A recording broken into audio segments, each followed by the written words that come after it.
تاجکستان ته د ISI مشر بیړنی سفر پاکستان په ښکاره د طالبانو مخالف ډلې مقاومت جبهې څخه ملاتړ پیل کړی. دا چې څنګه نو جزئیات هم دلته وګورئ او چینل هم سبسکرایب کړئ.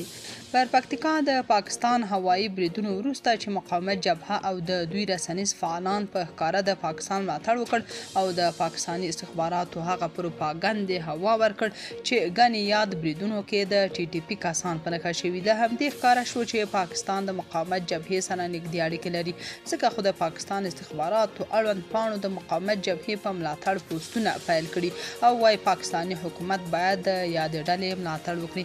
په همدې حال د پاکستان د ISI مشر عاصم ملک تاجکستان ته تللی او هلته د یاد هیواد له ولسمشر سره لیدلي دي. د یادې لیدنې رسمي جزئیات نه دي راغلي، خو ویل کېږي چې پاکستان هڅه کوي د طالبانو پر وړاندې له تاجکستان سره اړیکې جوړې کړي چې د افغان پاکستان سیمه ییزو اړیکو پر معادله اغیز لرلی شي. اکانومیک ټایمز وایي دغه خبرې اترې د کابل او اسلام آباد ترمنځ له شخړو وروسته کیږي او ISI هڅه کوي له مقاومت جبهې سره د اړیکو لارې چارې ومومي. یاده ورځپاڼه وایي افغانستان او تاجکستان د یو بل پر ټولنه او سیاست اغیز لري، ځکه په افغانستان کې د تاجکانو یوه ستره طبقه ژوند کوي او تاجکستان د افغانستان د طالبانو ضد ملي مقاومت جبهې کور دی چې مخکې د شمالي ټلوالې په نوم یادېدله. اکانومیک ټایمز وایي چې د پاکستان ISI هڅه کوي له دې جبهې سره د اړیکو جوړولو لارې چارې ومومي.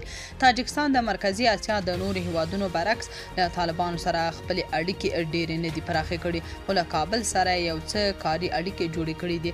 تر اوسه دا روښانه نه ده چې د پاکستان د استخباراتو رئیس جنرال عاصم ملک د تاجکستان د سفر پر مهال د مقاومت جبهې له مشرانو سره لیدنه کړې که نه، خو له دې وړاندې ځینو پاکستاني ډیپلوماټانو ویلي وو چې که طالبان د تحریک طالبان پاکستان بریدونه کنټرول نه کړي، پاکستان ښایي له هغو ډلو سره اړیکې جوړې کړي چې د طالبانو مخالفت کوي.